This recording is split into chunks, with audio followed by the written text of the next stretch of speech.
Welcome to Behind the Screams podcast. I am your host, horror author, and pastor and chaplain, Jared Hill. Some of you may have known me as Ezekiel Kincaid, and yes, I am the same person. I have decided to drop the pen name, but it is still me, and you will still get the same writing and the same type of content. Now, I wanted to take a moment before we jump into our topic at hand and talk about what Behind the Screams is all about. As the name indicates, we are going to go behind what is actually presented in horror movies. We're going to be taking a deep dive into some of the theological, philosophical, and psychological themes that are addressed in horror movies. And the reason I'm doing this, there's several reasons, but one of the things that I want to do is it's more of a defense of horror, because a lot of times in certain communities, especially Christian communities that I am so enwrapped in, horror gets a bad name. And a lot of that can be because of the way that it is presented, right? You'll see a movie poster with Pinhead or Freddy or somebody like that, and it can look very evil.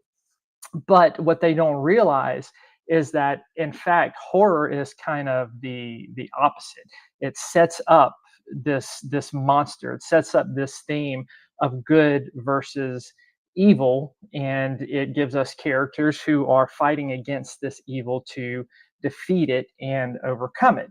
And I have said, and I will continue to say that for Christians, horror is definitely what I think can be one of the most theologically rich genres out there. And not just with theology, you get into philosophical themes, you get into psychological aspects of all kinds of different issues. And throughout this show, we're going to take the time and go through different horror movies that I picked, or you can even suggest some, and I will break them down and we will look at their themes, we will look at their content. And speaking of content, one of the things that I will be doing on the show, because I know you have people from all walks of life. You have some people who may just be getting into horror, some people who may be coming to this like, I'm not really a horror fan, but I kind of want to see what you're saying about these movies, all the way to those of us who have a steady diet of these movies. So I will be talking about the content before each show gets into the more details of the plot. I will be talking about if this is intense, if this is heavy, if there's a lot of violence, if there's a lot of profanity, this, that, and the other, just to give you kind of the tools that you need to make the decision. If you feel like this is one that you like, yeah, I definitely want to check this one out, or nah, I think I'm going to pass on that one. But tonight we are going to get into one of my all-time favorite movies, and that is The Babadook. Now, this movie was made back in 2014, and I've probably watched it 5 or 6 times since it has come out. And every time that I watch this film, there's something else that jumps out at me. There's something more that grabs my attention, and I begin to peel back layers. And that's kind of how I do movies. Like, I'm not just the type of person who watches a movie one time and then that's it. Now, there are some that I'll be like, nah, that's not for me. But for the most part, I watch movies several times just to make sure that I'm getting everything, that I'm picking up on everything, that I'm seeing something or hearing something the right way. Because the way that my mind works is when I read books and when I watch movies, I'm always filtering it through a philosophical, psychological, theological lens to see what is this movie talking about, what is it getting at, whether I would agree if it's right or wrong. My mind is always working that way. So I go back and I will watch films a couple of times. And so basically what this show is really me just letting you in on what I do when I watch movies and how my mind works and what I pick up on and the things that I'm breaking down. So when we talk about The Babadook tonight, we are going to be looking at the subject of grief, because this movie is so rich. It is a very profound metaphor about grief. And grief is something that we are all going to walk through at some point in our life. And the Babadook starts off showing you somebody who is handling grief badly and then learns how to adjust. And so that's what we're going to look at when we break this movie down and when we look at these themes here. So the Babadook is very intense. It is very heavy. It is a sort of possession movie. Now, like I said, I've seen this movie 5 or 6 times, and even as a hardcore, longtime horror fan, there are still scenes in this movie that I find very creepy and unsettling. That aside, I still recommend this one as a fantastic metaphor on grief. And if you want to see what horror is really capable of, then I would definitely recommend this movie for you. Now, like I said, it deals with grief, and it deals with it in very ugly ways at times, and so it is intense and it is heavy. It is sad in places, especially when you get into the dynamic between the mother and the son. So that's what we're going to do tonight. What I'm going to start off with is we're going to talk about grief for a minute from a philosophical standpoint of looking at grief, of what is grief, what questions does it ask of us as human beings. Then we're going to jump into the plot of the Babadook. And then after that, we're going to look at some things from a psychological perspective and then look at things from a theological perspective. So let's talk about grief for a moment. Now, I want us to look at some philosophers and some ancient Greek philosophers as well when we're talking about this. But the first thing I wanted to mention is there are philosophers out there. C.S. Lewis, one of them, he sees grief as kind of a window into love and value. And he talks about this in his book, A Grief Observed, which is a fantastic book. And he wrote it under a pen name. And if you can get a hold of it, you should read it, because, as an aside, he does have a story in there about how the ghost of his dead wife visited him and gave him some encouragement. So that branches off into a whole other topic that we can get in at some point about ghosts, supernatural, the afterlife, and things like that. But he does have a mention of that in his book. But that story aside, he talks about how he calls it the price of love, and how what grief does is it reveals that our attachments, that they are very real and very meaningful, and that suffering is proportionate to significance. You have other philosophers like Harry Frankfurt, I think his name was. He was an American philosopher, and he talks about how emotions and the emotions that we have in grief, how they track out our deepest commitments, and how the object that we are looking at, and this object of care, how it is part of our identity. And when we lose that, this almost a threat to our identity. And then going back to the Greek philosophers, you have Aristotle, and he talks about how sorrow is tied to friendship, and the loss of something good, you mourn for it. And the mourning shows, and it shows that we are human, and it shows that we are inherently relational type of beings. Now, other philosophers start to explore grief and the nature of self.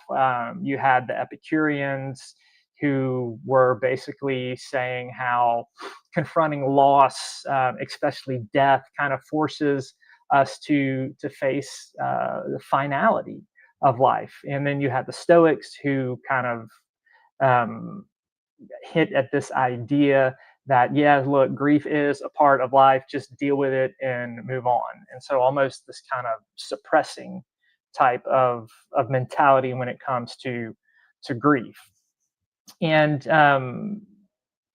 you had others along the lines that looked at grief in more of an ethical perspective, right? So, how does a virtuous person deal with grief? Well, they they don't let it overcome them, but they don't deny that it's there, and so they kind of find this balance.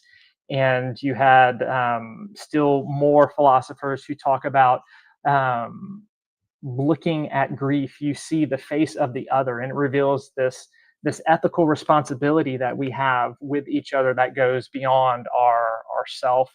And you had other philosophers that talked about grief being a type of transformation that we can go through, about how mourning and grieving, it can disclose just who we are as human beings ourselves, and by confronting nothingness, that we begin to kind of reorient ourselves. When we are faced with death, when we are faced with loss, we reorient ourselves to what is important. And this type of aspect of grief really hits at how the human soul processes these things. But the main thing I want to talk about before we move into actually breaking down the Babadook when it comes to the philosophical aspect of grief, there's really two main questions when I look and study the what some of the philosophers said about grief. And two of those main questions that I want to propose to you and I want you to have in the back of your mind as we are going and breaking down this film, and then we get into the psychological and into the theological perspective that I'm going to break down about the Babadook, is grief inevitable, and should we try to overcome it or learn from it? This is a question that you see philosophers wrestling with grief. And the other question that I see them wrestling with when I read through things is, does grief reveal something objectively tragic about reality, or is it purely subjective? Is it something we as human beings project upon reality? So those are the two main questions I see philosophers wrestling with when we look at this aspect of grief. So keep those in the back of your mind as we are going to continue on and trek through the Babadook. Now, as I said, this movie came out in 2014, and you can find it streaming right now. I believe it's on Amazon, it's on Shudder, I think, and it's also on Tubi, and I believe it's on Hulu as well. So you can find it on a lot of streaming services. So when we look at the Babadook, this film, it follows a lady named Amelia, and she is played by the actress Essie Davis, and she is this widowed mother whose husband died the same day that her son Samuel was born. And so we have this widowed mother with her son Samuel. And Samuel, for those of you who are interested, is played by Noah Wiseman. And when we pick up in this story, it's 7 years later. So 7 years has passed, and we see Amelia, the mom, and she is still 7 years later in this very, very deep state of grief and mourning. And adding to all of the grief that she is still feeling is Samuel's behavior. So when you watch the film, you're going to see how Samuel's behavior, the 7-year-old boy, it is very erratic. He has temper tantrums. He gets into trouble at school. So you got all of these issues going on with the kid as well that she is trying to deal with on top of her grief. And so she's doing her best to try to be a good mother, but she can't seem to find a moment of peace or of privacy. And as you can imagine, and a lot of you single parents know how stressful it can be when you are on your own and you have young children, and especially if you have kids that are acting out like Samuel. We see this lady and she is just done. Her nerves are fried. She is depressed, and it seems like things just keep getting worse as the film unfolds. And so Samuel's behavior becomes more violent, and this uptick of violence happens when they find this children's book called Mr. Babadook. And this book is so creepy. It's very creepy. And they get this book, and it's like there's no publication date, no author name, no nothing. It is just this book with illustrations and pop ups about this Babadook and about being careful not to let it in. And so she reads it to Samuel, and he has a total meltdown the first time that they read it. And so his behavior begins to get worse because he starts to think that this Babadook creature is actually real.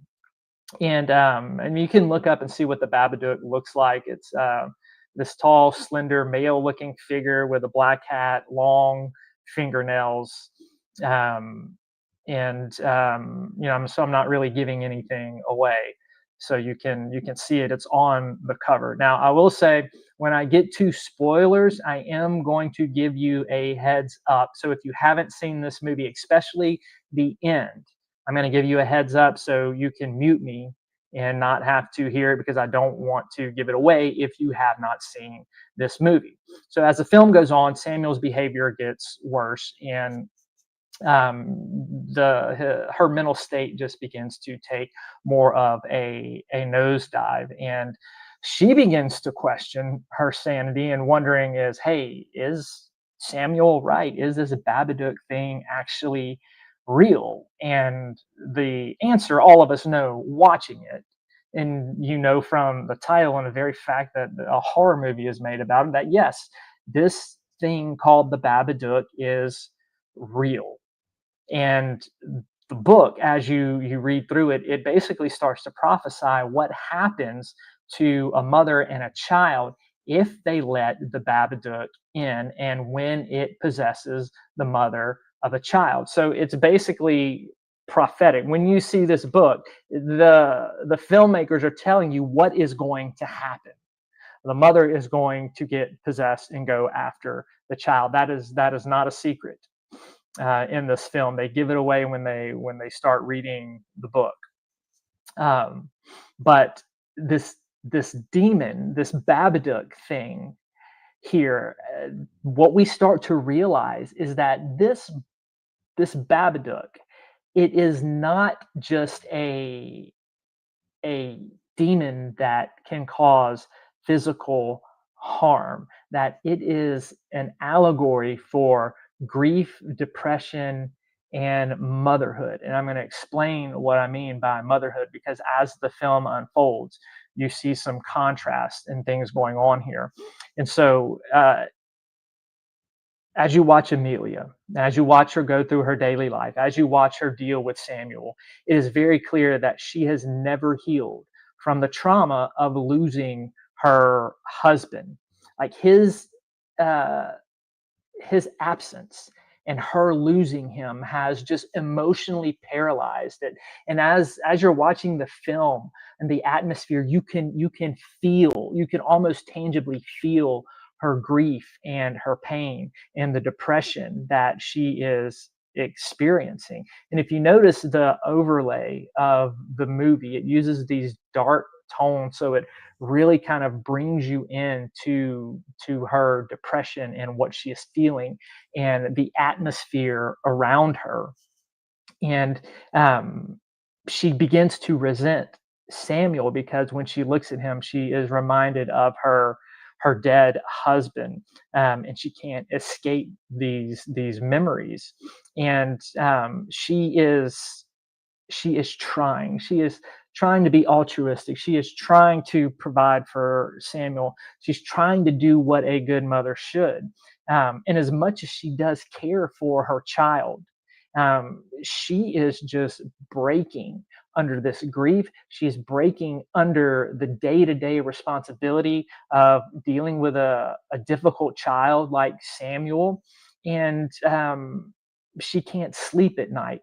She talks to her colleagues, and she's almost kind of absent, and she can't have a moment of quiet to herself without Samuel being needy or disturbing her or interrupting her. And so she's feeling this angst. Samuel is having panic attacks and breakdowns, and he's becoming more and more obsessed with the Babadook. And the film gives you this very claustrophobic, isolated feeling, because it is showing how these two, this mother and son, through her grief, they are just cut off from everybody. And she is at her wits end trying to fulfill this domesticated mother. And if you look at one of the things that the what I think the filmmakers are getting out is her home, which is often misogynistically coded as the woman's proper place in a misogynistic way. This abode has become a living hell for her, and these struggles that she is having. She doesn't have anybody to talk to. She feels isolated and cut off. And I think one of the point that the filmmakers are making with this, we're talking about grief and motherhood, is this idea of the struggling mother doing all that she can to not be buried under her own grief and to deal with her child, but she still doesn't feel like she measures up. She is still not hitting the mark. And our media and everything, and there's this thing in our society where we project the mothers that they have to be this, they have to be this, they have to be super mom, and they have to do this and do that. And she is feeling the weight of that expectation on her, and she feels like she is failing miserably. And the truth is that motherhood universally is not easy for everybody. And that's one of the things that this film so profoundly points out, is that this is difficult. She is struggling with her child. She is struggling with her emotions. She is struggling with her grief, and she's not wearing a happy smile. Motherhood is not pleasant for her right now because of all that she is dealing with. And she you see in her, she has this love for Samuel, but also this frustration that is going back and forth. And you can see her wrestling with it as the movie tracks, and as Samuel gets more obsessed with the Babadook. But there is a very telling scene where Amelia takes Samuel to a birthday party at Amelia's sister Claire's house. And there had been some things to happen with Samuel to cause some tension in that relationship.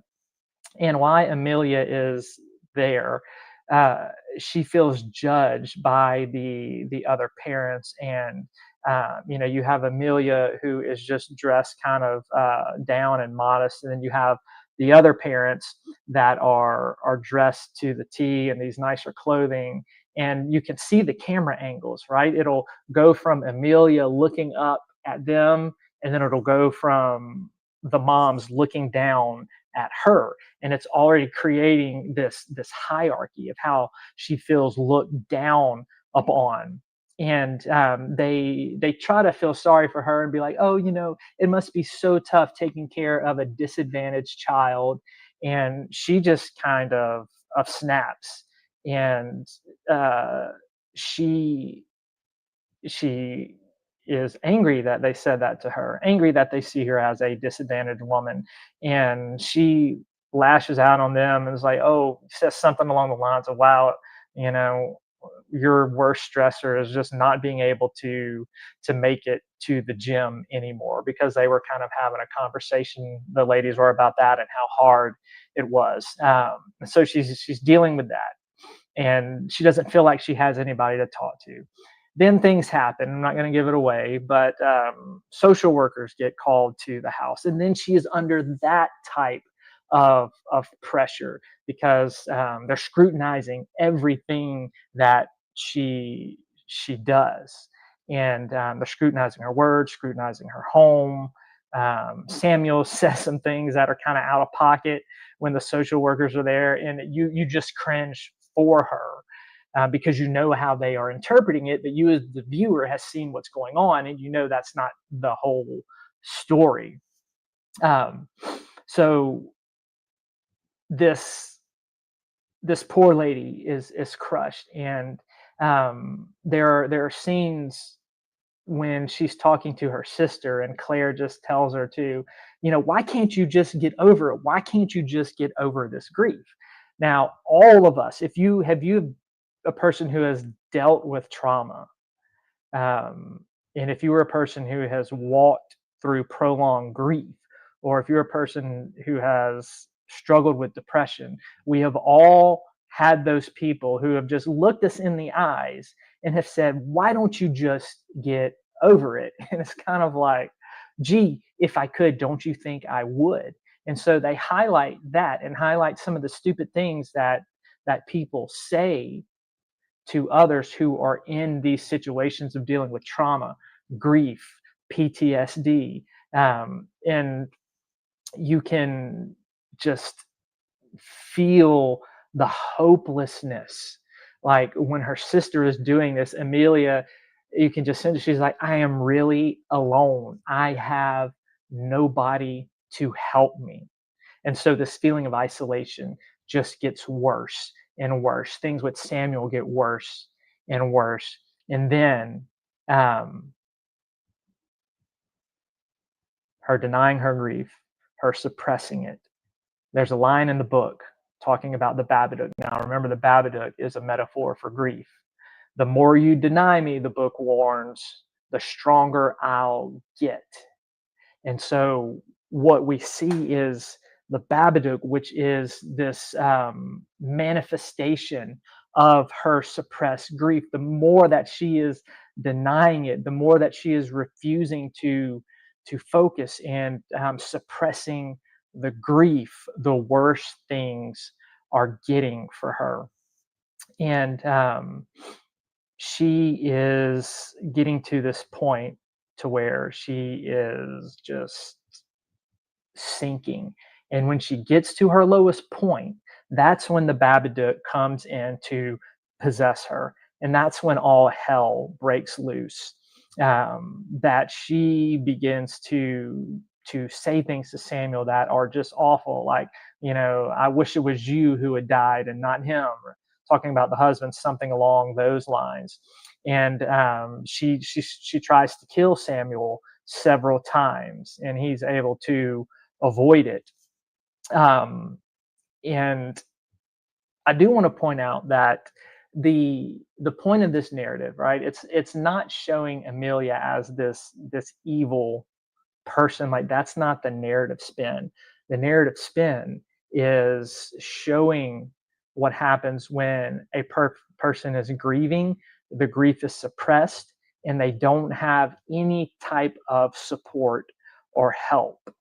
And it just shows Amelia just crumbling to the point to where the Babadook possesses her and wants her to believe that if she can kill Samuel, then all of this will stop. All of this will end, that all of the problems in her life will go away. So now it's projecting, trying to make her think that Samuel is responsible for all of this. Now, if you have not seen this movie, I want you to go ahead and mute me, because I'm about to talk about the end of this movie, and I don't want to spoil it for you. So go ahead and mute me. But when we get to the end of this movie, Samuel helps her defeat the Babadook. But it's interesting that you know how in possession movies the defeat of the demon, it's usually an exorcism and it's cast out. Well, at the end of the Babadook, right, it gets out of her, but it doesn't go away. She keeps it locked in the basement and she feeds it. Now, the key about the basement is that's where all of the dad's stuff was. And that's where Samuel liked to play, and she would never go down there. And so we're hit with this metaphor at the end about grief, that she is no longer denying it, but she is keeping it at bay, and she is learning how to deal with it. She is keeping the demon under control. And it's almost overnight. Things change for her.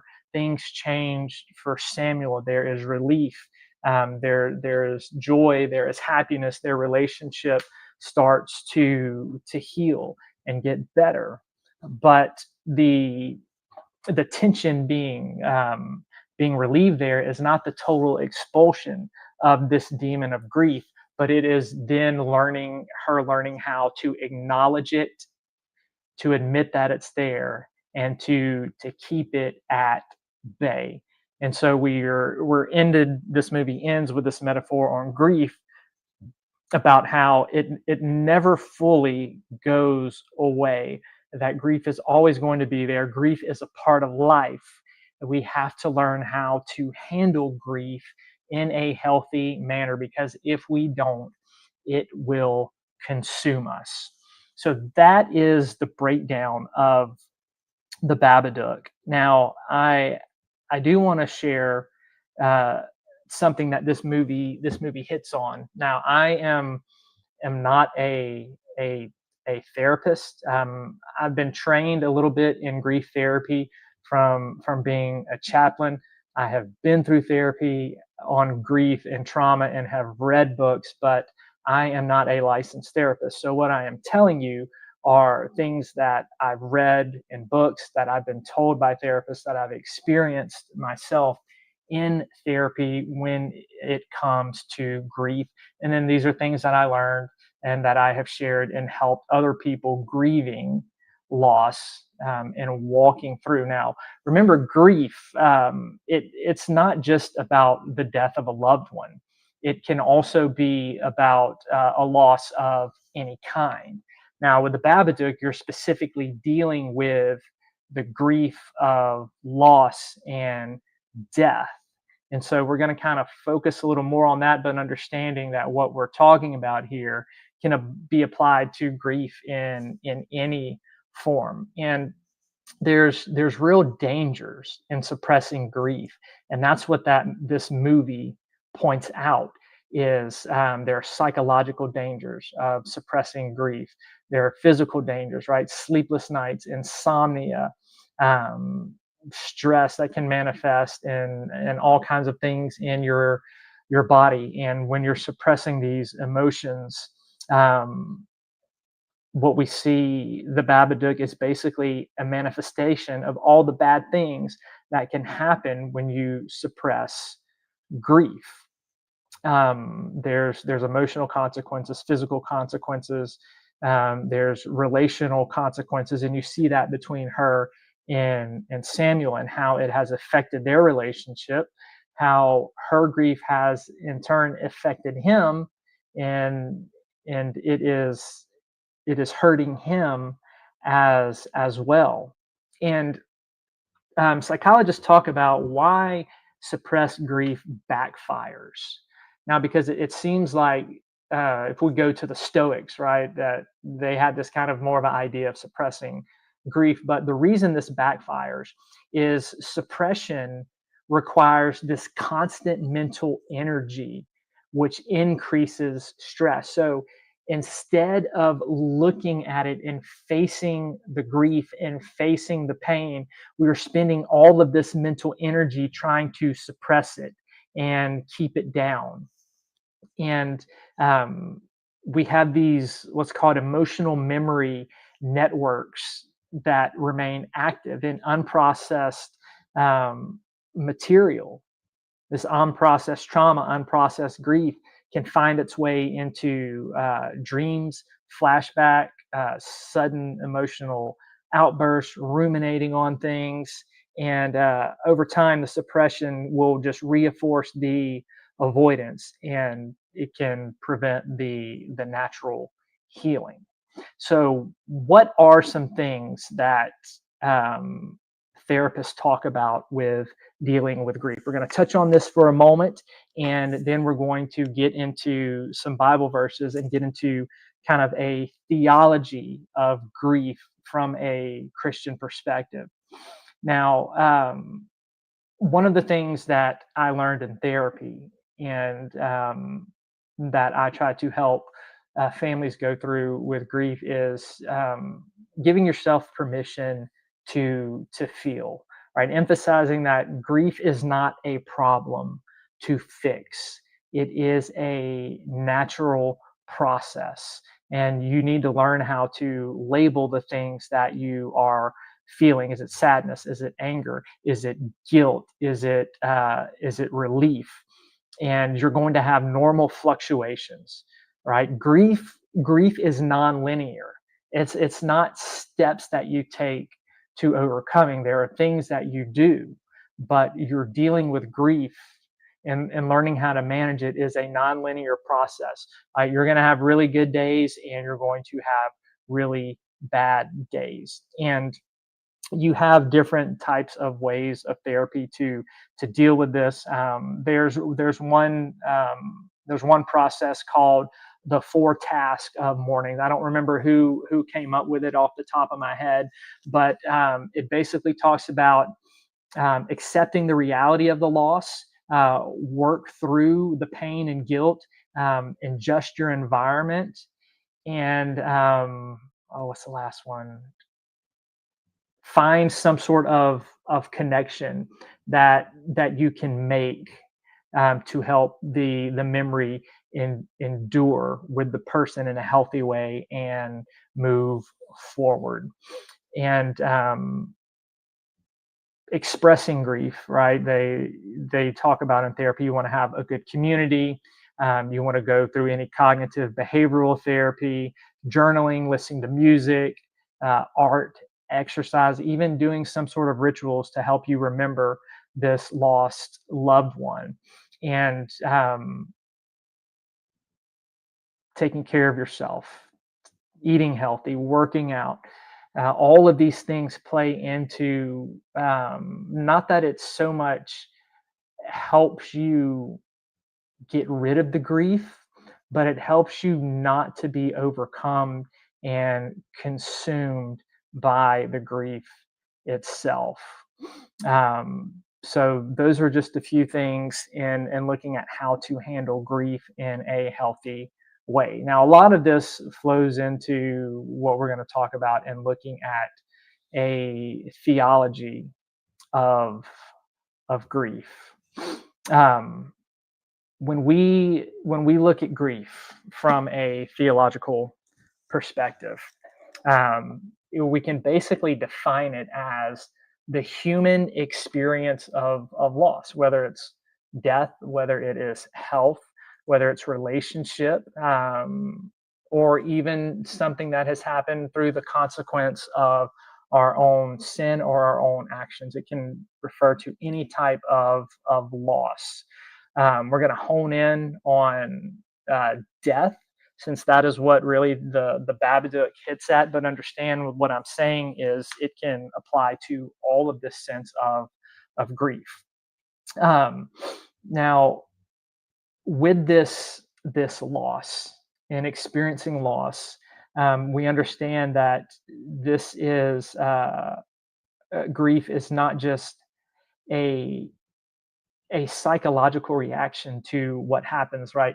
There is a morality behind it, there is a relational aspect behind it, and there is also a spiritual reality behind grief. And it's also understanding that we live in a broken world, and we've lived that by experience, And Scripture presents that as well, that we live in a world that is broken, that is full of sin, where people do harmful things, and where death is a present reality. Now, when we look at a biblical foundation of grief, I want to give you kind of just a breakdown, and then I want to get into a couple passages of scripture. But when we look at grief from an Old Testament perspective, there are what is called Psalms of Lament.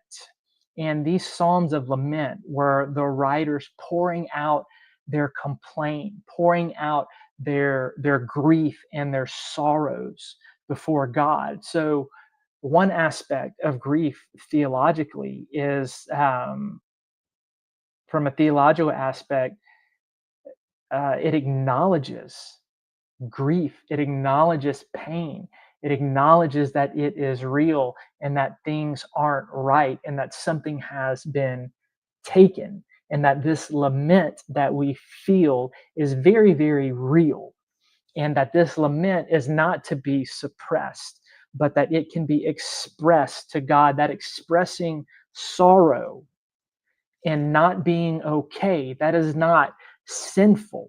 There is nothing wrong with that. The lament psalms show us that. And I can think of times, and I know some of you out there may have experienced this, but there's a lot of times where I know in the Christian community, it can be like you always have to wear this happy smile, and it's not okay to not be okay. And there's almost like this looking down upon you if you were sad, if you were broken, if you were hurting. And they're almost like the Stoics, to where they're just like, well, get over it, right? You're a Christian, you believe in God, just get over it. Why are you still hurting? Why are you still grieving? I can think of times when I have gone through loss. I'm thinking of one instance in particular where I went through a great loss, and something that really just devastated my heart. And somebody who was very close to me, because I was still grieving and mourning it, like a year later, maybe not even a year, maybe it was like 6 months. I can't remember. It was 6 months to a year. They just kind of looked at me and was like, what's wrong with you? How can you be this way? How can you still be sad about this? You've taken your eyes totally off of Jesus. This is sinful that you're still, grieving and mourning this. Get over it. And I can remember how devastating that was. And so it inhibited my healing journey, because then I did just try to get over it. I did just try to throw it off. I did just suppress it, and it began to fester until I began to study more about grief. Because this was, oh my gosh, this was like 10 years ago, and I hadn't really walked through any type of major deep loss before.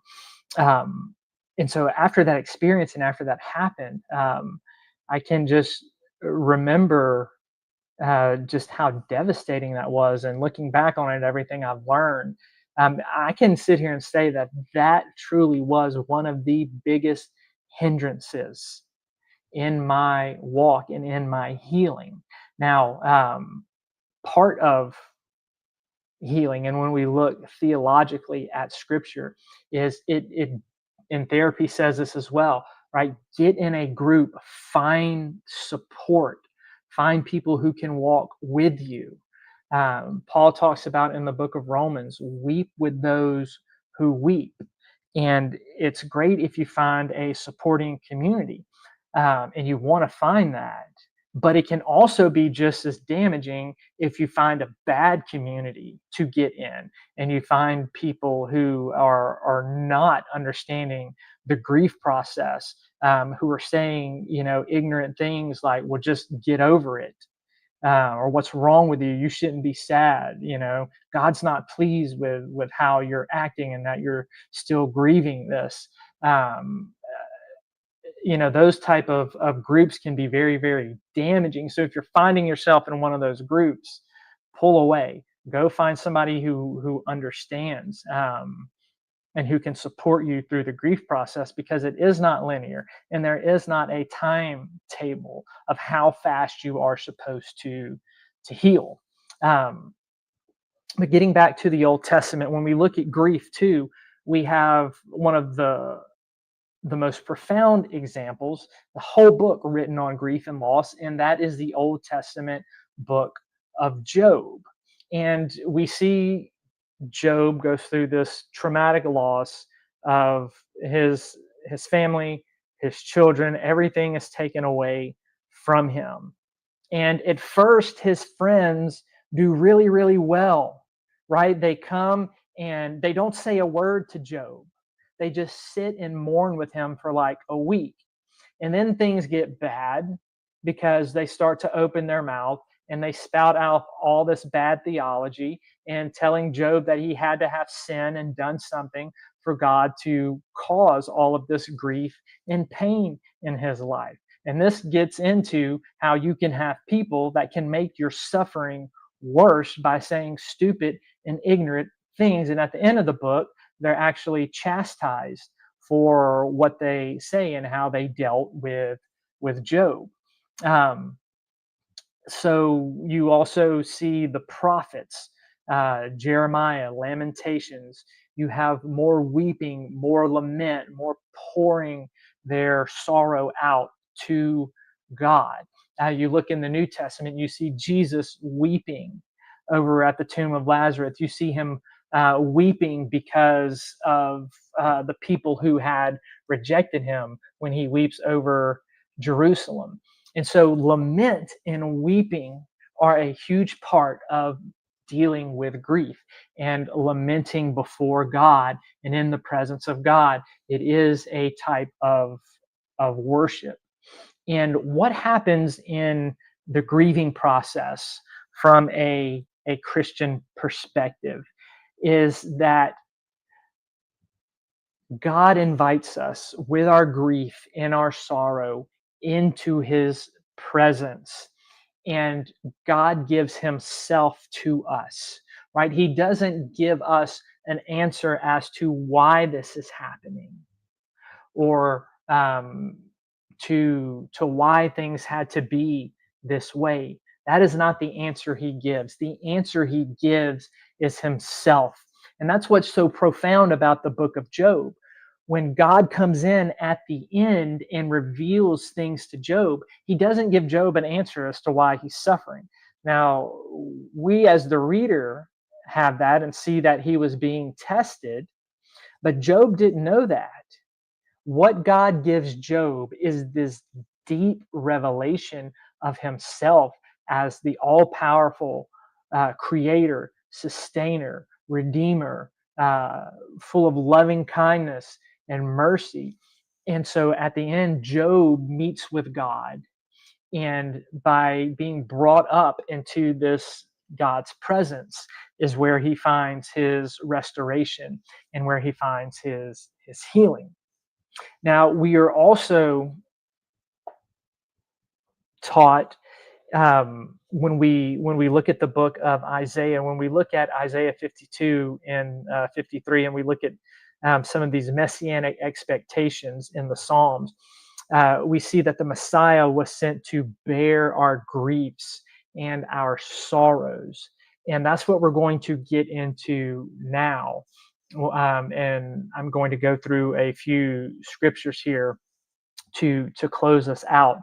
Is this aspect, something that is very unique about Christian theology, is we have a Savior who has borne our griefs and our sorrows and is able to come along with us and walk with us through this grief and this sorrow. And we see aspects of Jesus hinting at this. Um, all of us are probably familiar with Jesus's sermon in the Beatitudes. And he says, blessed are those who mourn in Matthew chapter 5, for they shall be comforted. Now, I want us to track with this word comfort here in the New Testament. And keep Matthew in the back of your mind, because I'm going to hit back at that. And let's look, I'm going to jump ahead to the Gospel of John. And now, remember all of this in a context of grief, and we're going to look at this aspect of comfort. Now, in John chapter 14, Jesus talks about the Holy Spirit, and he calls him the advocate. He says, I'm going away, but I will send you an advocate. Now, the Greek word here is the Greek word paraclete. And it's a very robust word, but when we look at its simplest, more direct form of what that was in the Roman culture, it was like a lawyer. It was an advocate. It was a defender. It also carried with it this idea of coming to the aid and helping. And so the idea of a paraclete is one who would stand as an advocate or a helper. And the word paraclete can also be translated comforter. And it's from this whole family of words. And you have a form of the paraclete word family for the Greek word in Matthew, where it says, blessed are those who mourn, for they shall be comforted. And we also have another noun and verb form of this Greek word in one of Paul's letter in 2 Corinthians. And this is the one that I'm going to focus on.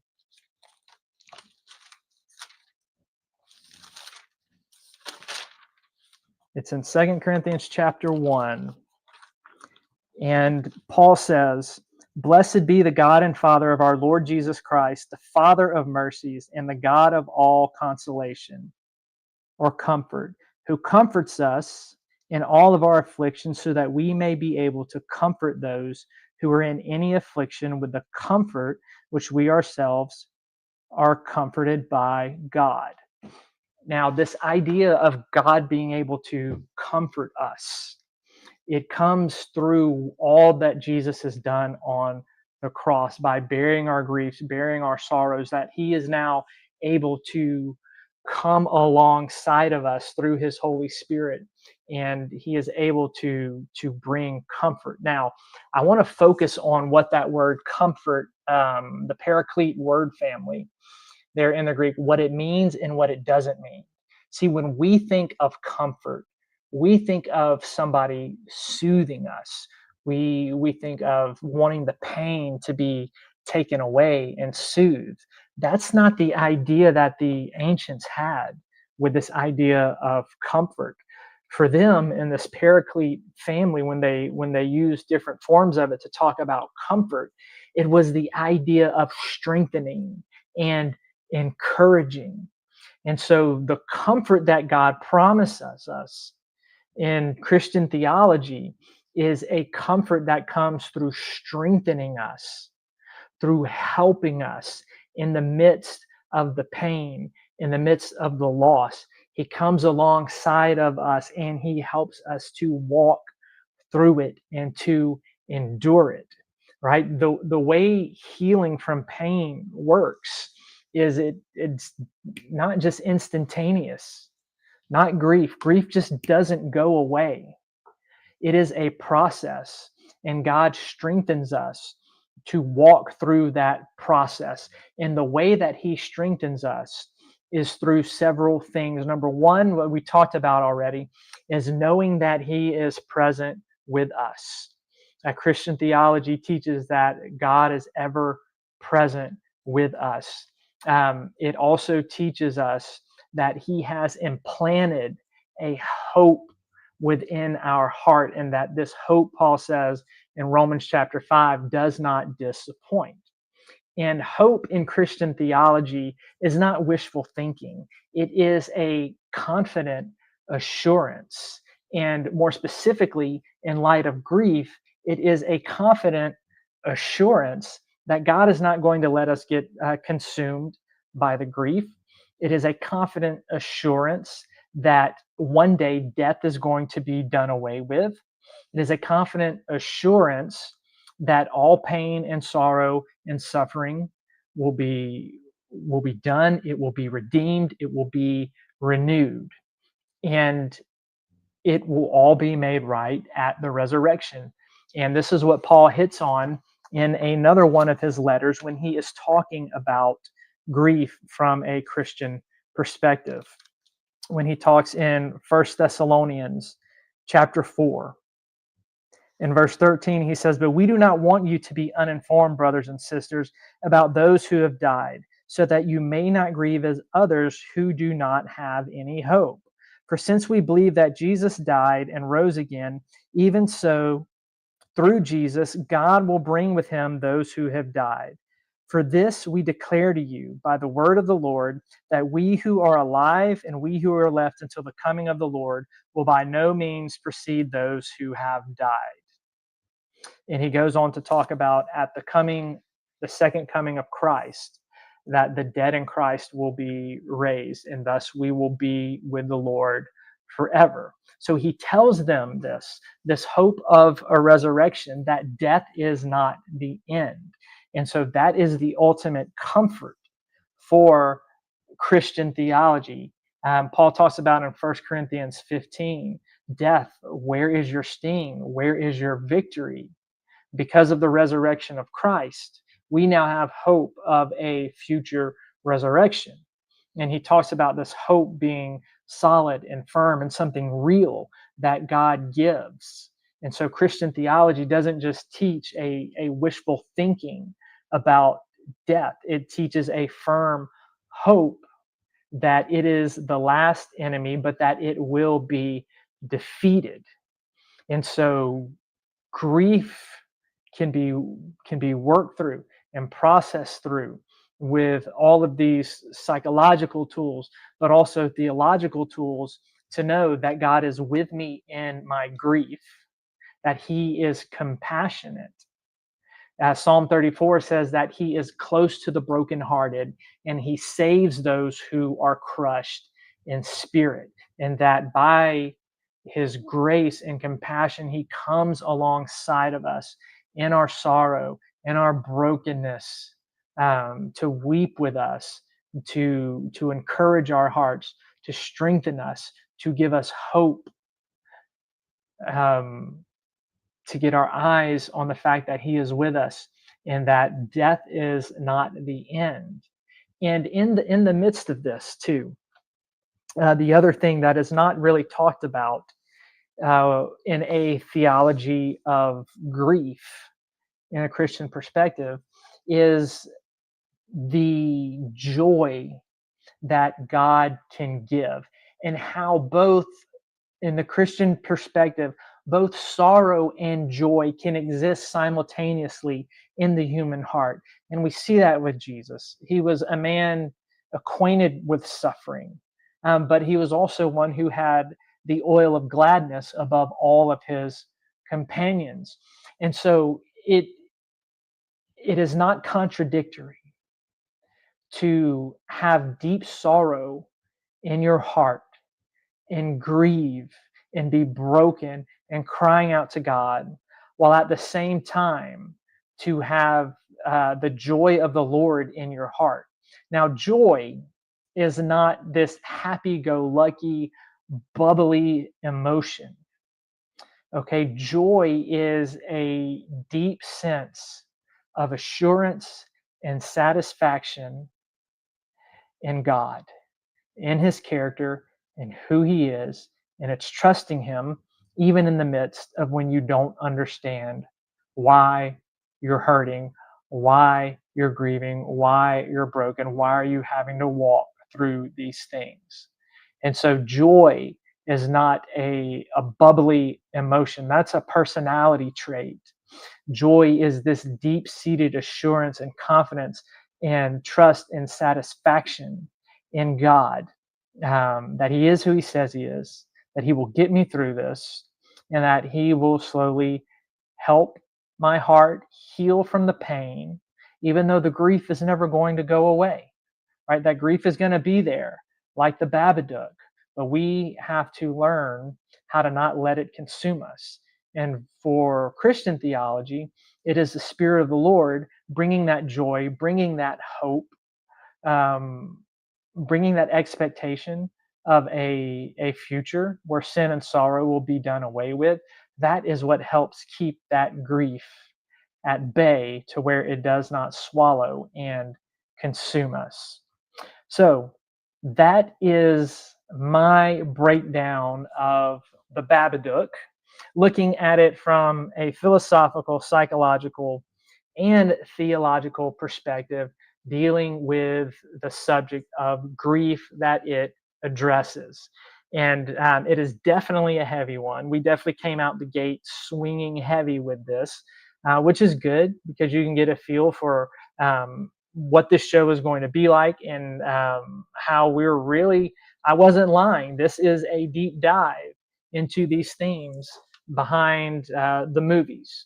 And so, again, if you want to watch The Babadook, it is streaming on AMC, Shudder, Hulu, and Tubi. Now, next week, we are going to be looking at a movie by the title of Saint Maud. Now, Saint Maud is a movie that came out, I believe it was 2019. And this one flew under the radar a little bit. It's not very long. It's short, even for a horror movie. It's like 80 minutes.